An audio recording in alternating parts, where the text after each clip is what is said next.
নমস্কার, কিচিমিচি কিচেনে আপনাদের সবাইকে স্বাগত। আজ আমি শেয়ার করছি পনির দিয়ে আলু পটলের রসার রেসিপিটি কেমন লাগলো অবশ্যই কমেন্ট বক্সে জানাতে ভুলবেন না। চলুন তাহলে শুরু করা যাক।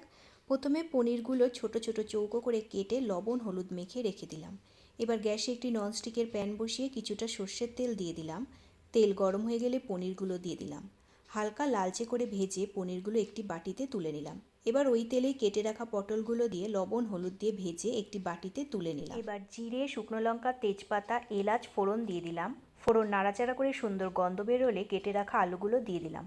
লবণ হলুদ দিয়ে আলুগুলো ভেজে আগে থেকে পেস্ট করে রাখা আদা, জিরে, কাঁচা পাকা লঙ্কা, টমেটোর মিশ্রণটি দিয়ে দিলাম।